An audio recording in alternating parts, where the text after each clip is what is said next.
A avaliação do governo Lula piorou. Segundo pesquisa do Datafolha, enquanto a aprovação caiu 11 pontos percentuais em 2 meses e chegou à marca de 24%, a reprovação disparou, atingindo 41%. Estes são os piores índices de avaliação de todos os mandatos do petista. A pesquisa foi realizada na segunda e terça-feira desta semana, com 2.007 eleitores em 113 cidades.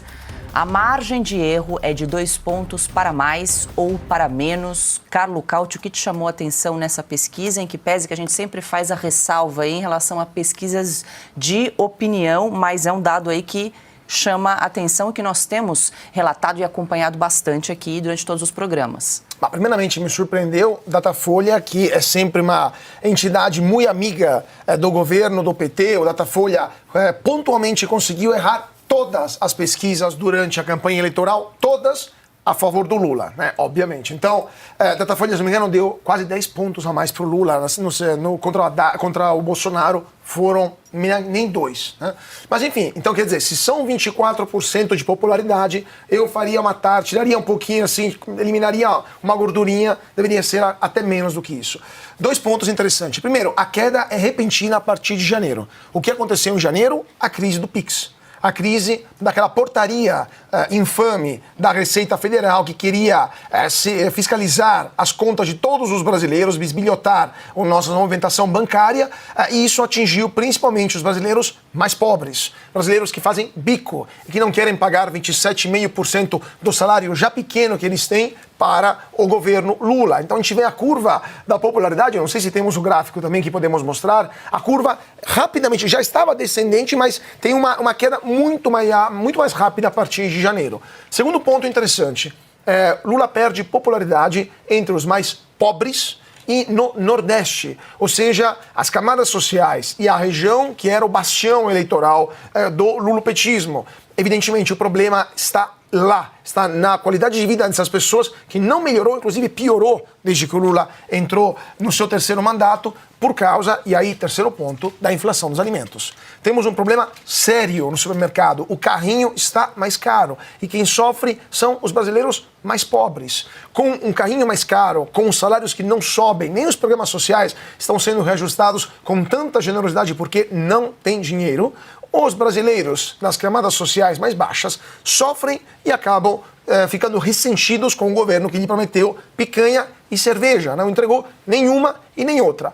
E problema bônus para o governo, a segurança pública, que está um desastre. Aquilo que estamos vendo nas manchetes dos jornais de homicídios, assassínios, latrocínios, assaltos também nas grandes cidades, está afetando principalmente os mais pobres, que são as pessoas que não têm segurança particular, ultra armada, como o presidente da República, como o que inclusive aumentou o armamento da sua escolta, como os ministros do STF, e a população está à mercê dos bandidos, e esse é um presidente que, como vimos há pouco, é um presidente que defende o direito de roubar um telefone celular e não sofrer nenhum tipo de consequência judicial. Então, tudo isso é o conjunto da obra que leva a ter uma popularidade mais baixa do que o pior momento de Jair Bolsonaro durante a pandemia. Bolsonaro tinha 30%, Lula tem 24%, e uma popularidade que nunca antes Lula teve ao longo de seus governos. Esse governo é um desastre e os números estão aí para demonstrar isso. O abandono do Lula está só crescendo. A gente tem acompanhado nas últimas semanas, né, os líderes partidários, presidentes dos partidos do centro estão pulando fora do barco, vendo que não tem como caminhar com esse governo mais. Aí depois nós tivemos aquelas falas, né, 2 vezes seguidas, do Paulinho da Força, o primeiro partido a apoiar Lula nas eleições de 2022.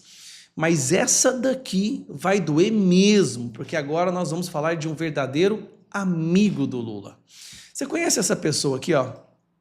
Esse aqui é o advogado do Supremo Tribunal Federal. Ele é tão conhecido e tão famoso ali que ele entra no Supremo Tribunal Federal de bermuda e ninguém para ele.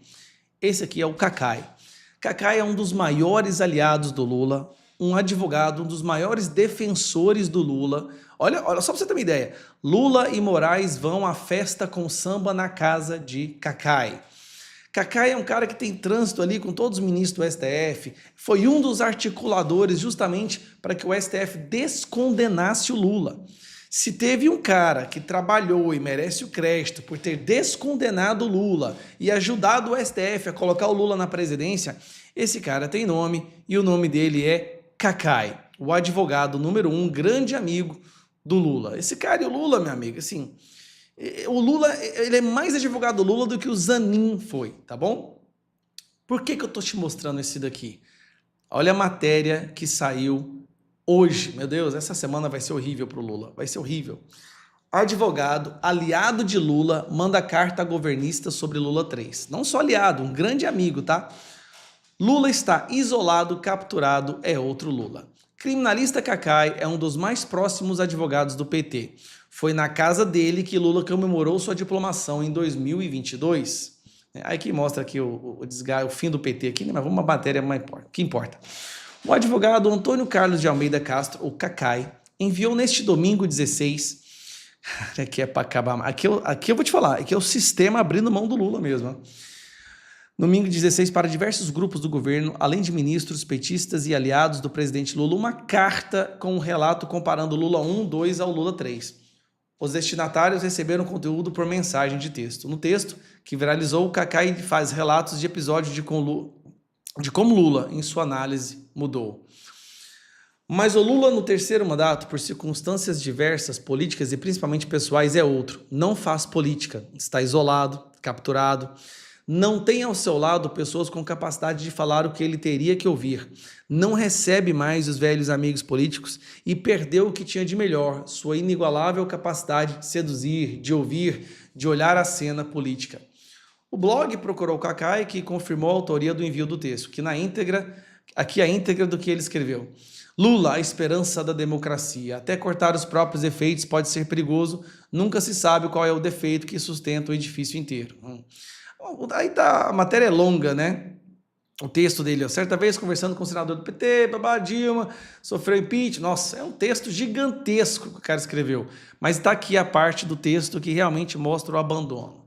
Mas o Lula, no terceiro mandato, por circunstâncias diversas e tal, tá abandonando o cara, né? Com a extrema-direita crescendo no mundo e, evidentemente, aqui no Brasil, o quadro é muito preocupante. Sem termos o Lula, que conhecíamos como presidente, e sem ele ter um grupo que ele tinha ao seu redor, corremos o risco de do que parecia impossível, perdermos as eleições de 2026. O cara já admite, né? Bolsonaro só perdeu porque era um inepto. Tivesse ouvido o Ciro Nogueira e vacinado ou ficado calado sem ofender as pessoas, teria ganho com a quantidade de dinheiro que gastou. Perder uma reeleição é muito difícil, mas o Lula está se esforçando muito para perder. E não duvidem dele, ele vai conseguir. Cara do céu. Aqui então, beleza. Aí, quem quiser, pausa aí, faz o print e lê tudo que tá aí, tá? Vou colocando para você printar. Por que isso chocou a base do governo e o PT? Porque esse é um advogado amigo do Lula, aliado, trabalhou para descondenar o Lula, muitas vezes sem pedir dinheiro, ideologicamente mesmo, e ele está jogando a toalha. Ele está falando, esse Lula agora não é um incompetente, está enclausurado, como é que ele falou? Está isolado, né? Capturado, isolado e não tem ao seu lado pessoas com capacidade de falar o que ele teria que ouvir. Não recebe mais velhos amigos e perdeu o que tinha de melhor, sua inigualável capacidade de seduzir. Realmente, Lula perdeu tudo, a capacidade de seduzir, está isolado. Isolado porque só apanha, né? As pessoas já entenderam o que ele faz de verdade. Então, assim, é mais um que solta a mão. E aí, esse o Lula sentiu, porque agora o Lula é como se fosse o Zanin soltando a mão do Lula. Imagina o Zanin soltando uma carta. Olha, esse Lula eu não conheço, esse cara é doido, tem que se afastar dele, está isolado, capturado, não consegue mais. É o mesmo peso. É um cara que conviveu, tem toda uma trajetória ideológica com o Lula, pulando fora do barco. Daqui a pouco vai ser Gleisi Hoffmann, Lindbergh Farias, você vai ver. Daqui a pouco esses deputados vão ser obrigados a pular fora do barco também, porque senão não serão reeleitos, tamanha a rejeição do Lula. Tô te falando, galera, isso é só segunda-feira. Daqui pra frente vai ser sempre sim, é o povo abandonando, cada vez mais afastado, isolado. Não vai sobrar outra opção a não ser Lula renunciar, talvez. Né? Talvez ele vai ser obrigado a renunciar para não destruir de vez com o PT. está acontecendo e a Daniela Lima descendo o cacete no Lula por 3 minutos, gente. Cadê o ninguém abandona a mão, ninguém larga a mão de ninguém? Isso aqui vale ouro para mim, tá? Presta atenção. São 3 cenas de um governo em crise. A gente vai começar com isso aqui. Este dia, o dólar, um desastre anunciado.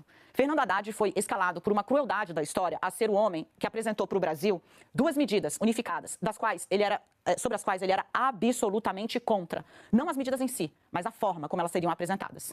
O governo chamou às vésperas desse anúncio, o anúncio do ajuste fiscal e da isenção do imposto de renda para quem ganha até R$5 mil, uma reunião grande. Ela aconteceu na Presidência da República. Participaram dessa reunião o ministro Fernando Haddad, participou dessa reunião ainda antes de assumir oficialmente a presidência do Banco Central, Gabriel Galípolo. Simone Tebet tinha representantes lá. Os ministros Rui Costa, chamado de o onipresente dentro do Palácio do Planalto, o ministro Alexandre Padilha, o então ministro das Comunicações, Paulo Pimenta. Era uma reunião grande. Tinha muita gente lá. Quando um personagem irrompe, entra na sala. Foi o primeiro ato oficial, digamos assim, de Sidônio Palmeira, o atual secretário de Comunicação. Nossa senhora, ela tá jogando a culpa toda do Sidônio. Como agente de um governo para o qual ele ainda não tinha sido nomeado e cujo homem que ele ia substituir estava sentado, inclusive, naquela reunião.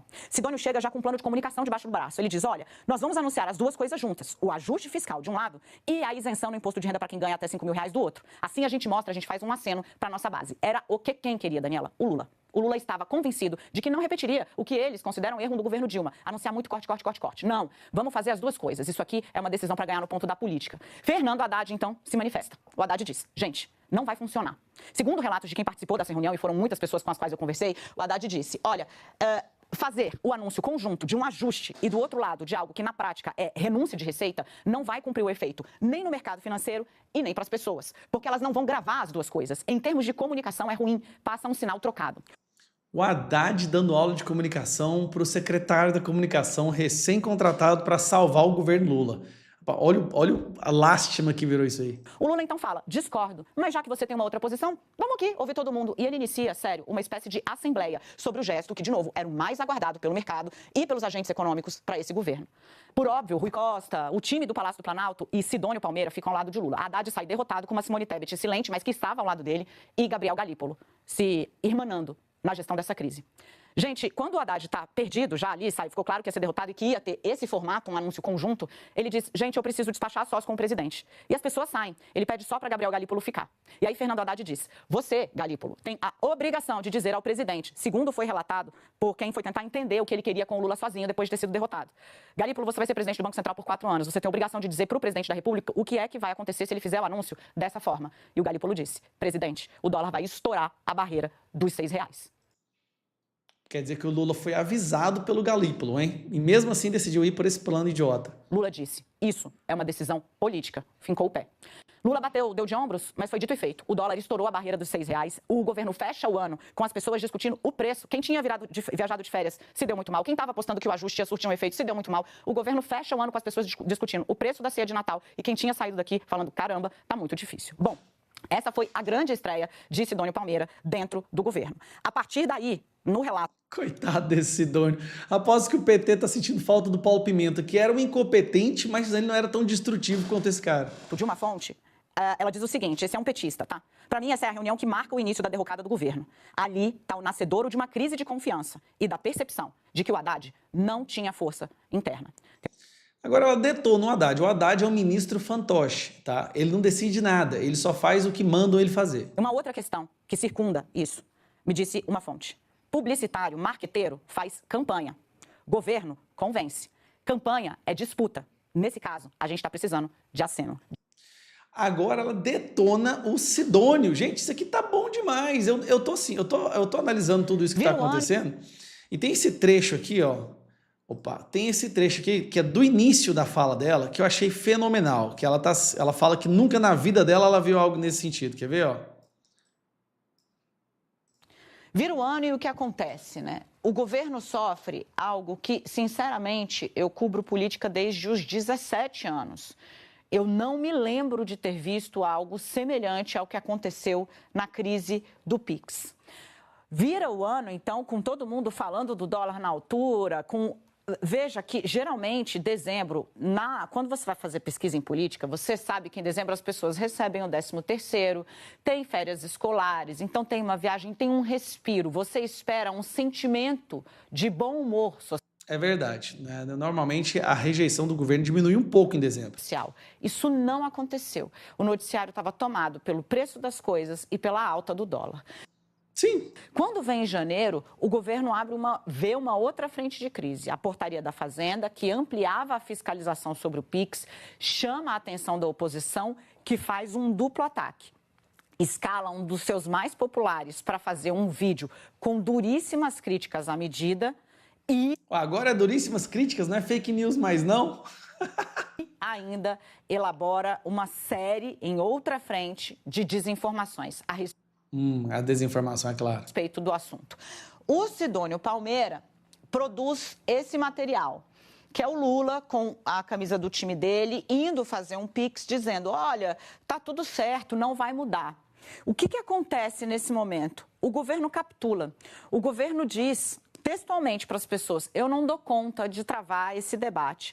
Dias depois dessa cena em que o Lula tenta defender o pix, ele vai lá e recua. E aí, de novo, está entubado Fernando Haddad, porque na discussão, Haddad disse, temos que manter e explicar, porque isso aí é banal, dá para explicar, vai combater, inclusive, crime organizado.